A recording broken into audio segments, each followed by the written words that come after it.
Hello students, in our next video, in our previous video हमने क्या discuss किया था कि हमने क्वेश्चन डिस्कस किए थे, है ना।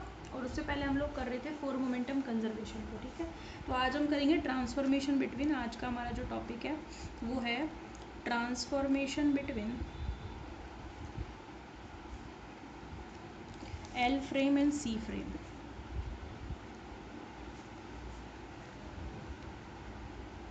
हालांकि आप लोग जानते हो एल फ्रेम और सी फ्रेम क्या होता है। ये है लेबोरेटरी फ्रेम, या जैसे हम बोलते हैं हिंदी में प्रयोगशाला निर्देश तंत्र। और सी फ्रेम मतलब सेंटर ऑफ मास फ्रेम, यानी कि द्रव्यमान केंद्र निर्देश फ्रेम, जिसको हम फर्स्ट ईयर में पढ़ चुके हैं मैकेनिक्स की बुक में। हम अच्छे तरीके से जानते हैं, पर ये सारी चीज़ें हम पढ़ेंगे रिगार्डिंग 4 वेक्टर स्पेस, है ना। तो हम सभी चीज़ों में 4 कोऑर्डिनेट काम में लेंगे। 3 का तो ठीक है, वो तो हमने पढ़ लिया, टक्कर वगैरह सब हमने पढ़ ली मैकेनिक्स में।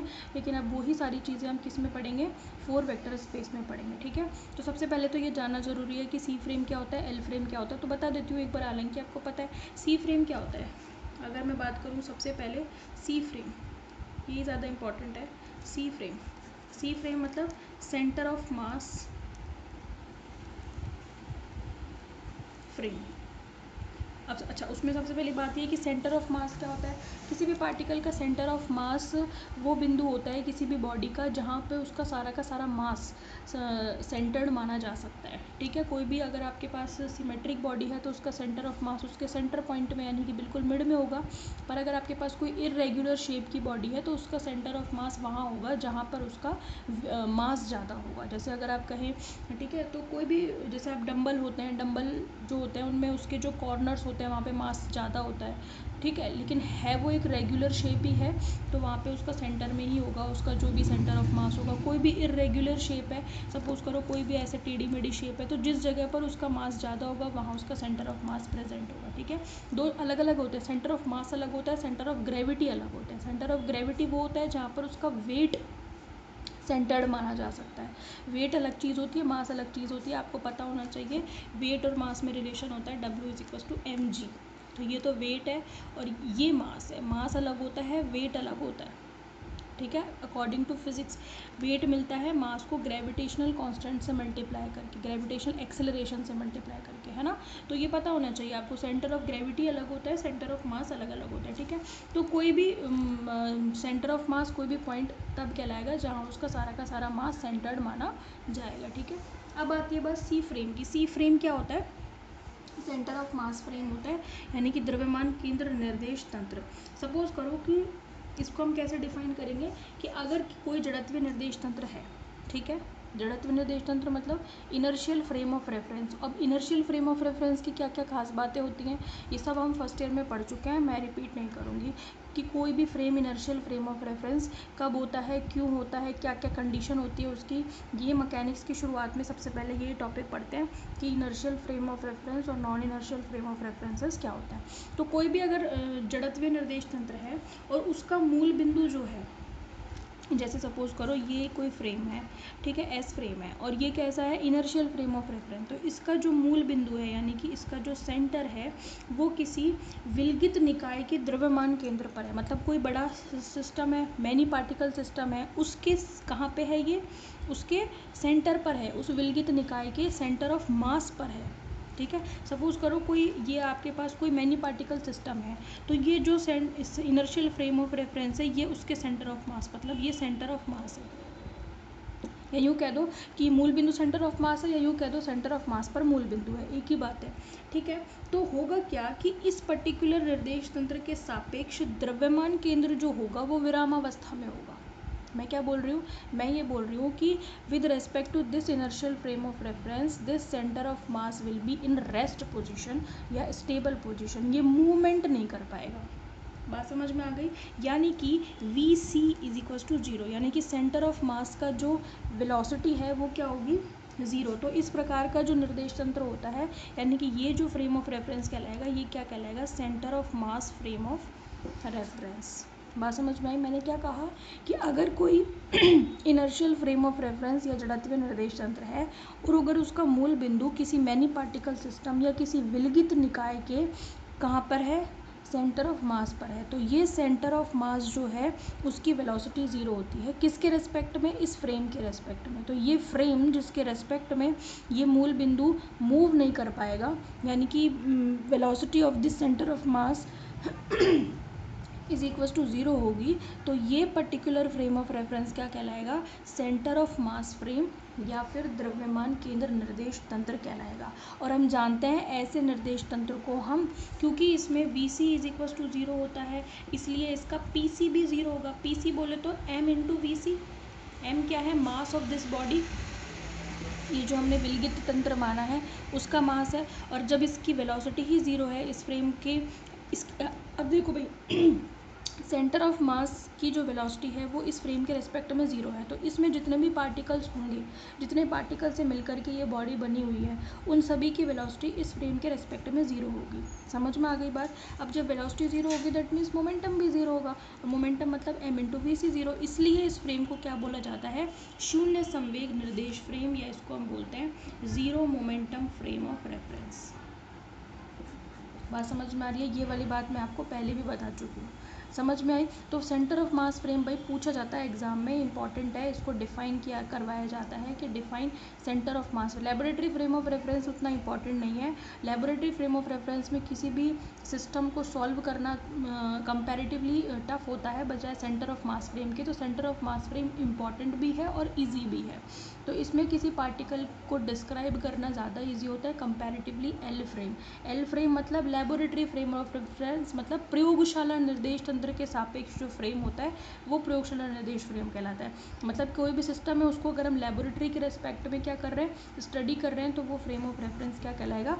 Laboratory frame of reference. मतलब ये इतना इंपॉर्टेंट नहीं है, लेकिन सेंटर ऑफ मास फ्रेम को समझना बहुत ज़रूरी है आपके लिए। फिर से बता रही हूँ मैं, कोई विलगित बॉडी या मैनी पार्टिकल या आइसोलेटेड बॉडी है आपके पास जिसमें हर पार्टिकल अपनी जगह पर स्टेबल है, तो वहाँ पर अगर कोई निर्देश तंत्र है जो कि कैसा है? जड़त्वीय, यानी कि इनर्शियल फ्रेम ऑफ रेफरेंस है। अगर उसका जो मूल बिंदु है, ओरिजिन है, वो उस बॉडी के सेंटर ऑफ मास पर प्लेस्ड है, तो इस सेंटर ऑफ मास की वेलोसिटी इस फ्रेम के रेस्पेक्ट में जीरो होगी। इसलिए इस तंत्र को हम शून्य संवेग निर्देश फ्रेम भी कहते हैं, क्योंकि इसकी बॉडी के हर पार्टिकल की वेलोसिटी इस फ्रेम के रेस्पेक्ट में क्या होगी? ज़ीरो होगी। वेलोसिटी ज़ीरो होने का मतलब मोमेंटम भी ज़ीरो होगा, इसलिए इस फ्रेम को centre of mass frame of reference या zero momentum frame of reference भी कहा जाता है। ठीक है, समझ में आ गई?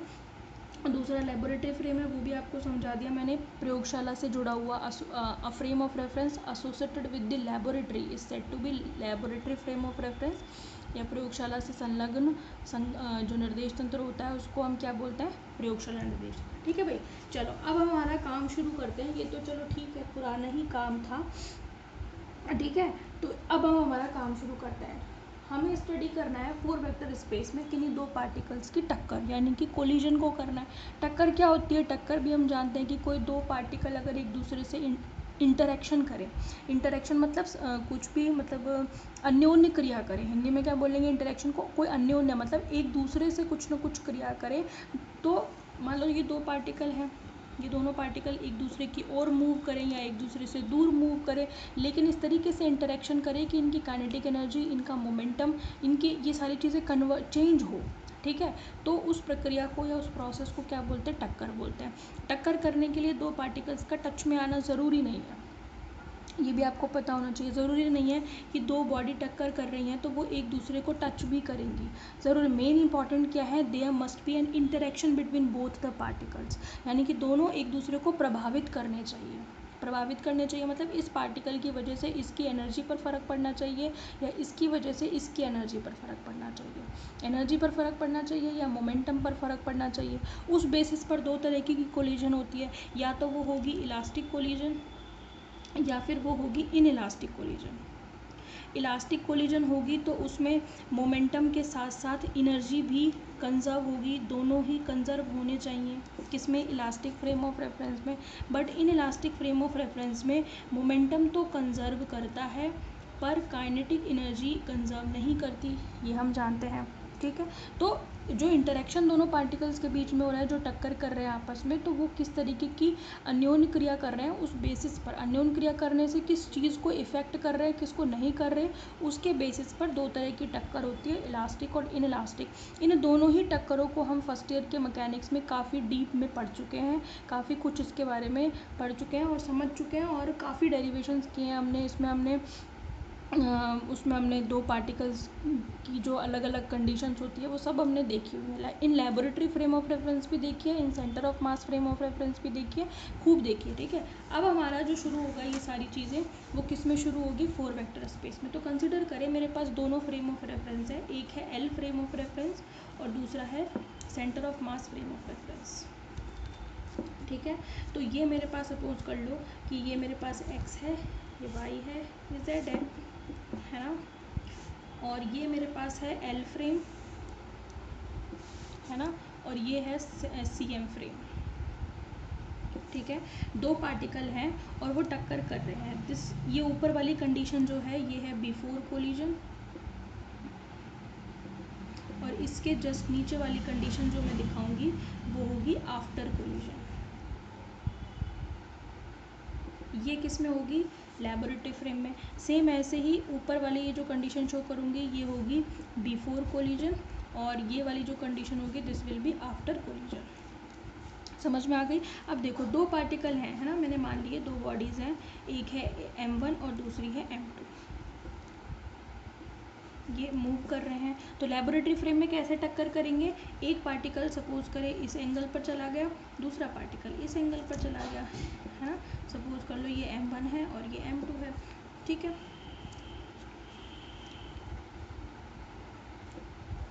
ठीक है भाई, तो ये तो किस में फ्रेम में टक्कर करेंगे, एल फ्रेम में। क्यों करते हैं, ये सब पढ़ रखा है हमने, ऐसे ही क्यों जाएंगे एल फ्रेम में, ये सब हमने मैकेनिक्स में पढ़ लिया। अब दो पार्टिकल हैं, अच्छा इनके वो बता दो।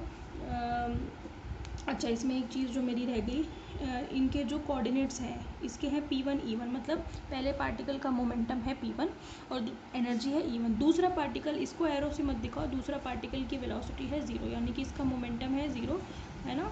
P2 इज इक्वल टू 0 और E2 एनर्जी है इसके पास पर इसकी वेलोसिटी नहीं है। इसका मतलब क्या है कि ये पार्टिकल मूव कर रहा है पर ये स्टेबल है। तो a body M1 is colliding with a stable body, ठीक है। तो इसका जो वेलोसिटी है वो 0 है, वेलोसिटी 0 इसलिए इसका मोमेंटम 0 है। अब आ जाओ इस फ्रेम में, CM फ्रेम में। CM फ्रेम में इसके जो कोऑर्डिनेट्स होंगे उनको हम प्राइम से शो करेंगे।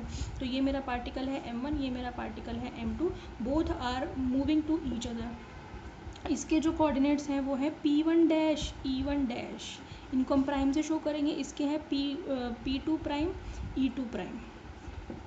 समझ में आ गई बात, मतलब इस फ्रेम में इन दोनों पार्टिकल्स के मोमेंटम हैं, ठीक है, लेकिन इसमें केवल फर्स्ट पार्टिकल का मोमेंटम है, सेकंड जो है उसका मोमेंटम नहीं है, यानी कि सेकंड पार्टिकल का जो मोमेंटम है वो 0 है। और टक्कर कर रहे हैं इस तरीके से, टक्कर करने के बाद वो मतलब एक दूसरे से किसी एंगल पर मूव करते हैं, लेकिन यहाँ पे क्या करते हैं वो एक दूसरे के अपोजिट मूव करते हैं, और ये हमें पता है क्यों करते हैं। इसको भी हमने पूरा स्टडी किया हुआ है फर्स्ट ईयर की मैकेनिक्स की बुक में, है ना। एंगल वेंगल भी सब निकाल रखे हैं इनके, सब देख रखा है हमने, है ना। तो अब तो हम केवल एक पिक्चर यूज़ कर रहे हैं जो हमने पहले पढ़ लिया, हालांकि मैं काफ़ी डिस्क्राइब कर चुकी हूँ, आपको पुराना सारा बता चुकी हूँ। तो मेरे पास दो स्थितियाँ हैं, एक है एल फ्रेम में, एक है CM फ्रेम में। एल फ्रेम में एक पार्टिकल जो मूव कर रहा है वो दूसरे स्टेबल पार्टिकल से टक्कर कर रहा है, और उनके कोऑर्डिनेट्स है P1 E1 और P2 E2, जहाँ पर P2 है 0।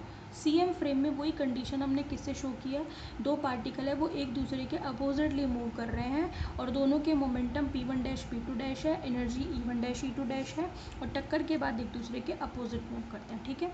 तो अगर ये टक्कर कर रहे हैं तो हम जानते हैं, अब ये सारी बात डायग्राम बनाकर आप बता सकते हो, नीचे लिख सकते हो, दो फ्रेम है, एल फ्रेम CM फ्रेम है, टक्कर से पहले ऐसे मूव करते हैं, वो सब बता सकते हो आप, है ना, वो मेरे को बताने की बात नहीं है। अब तो बड़े हो गए हो आप लोग, ठीक है। अब देखो, अब हम जानते हैं कि चतुर्विम संवेग संरक्षित रहता है, ठीक है, बाय कंजर्वेशन ऑफ 4 मोमेंटम।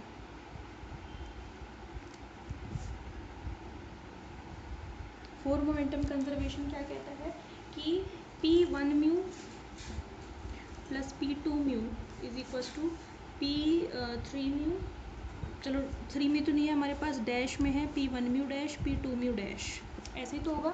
मतलब मेरे पास तो, मुझे तो ये बताना है ना कि एल फ्रेम और सी एम फ्रेम में मोमेंटम कंजर्व रहता है, ठीक है। तो 4 momentum in L frame of first particle, 4 momentum of second particle in L frame, और ये दोनों जो है वो किस में है, सी एम फ्रेम में दोनों पार्टिकल्स के मोमेंटम है। तो बाय 4 मोमेंटम कंजर्वेशन से हम जानते हैं कि ये यही होगा।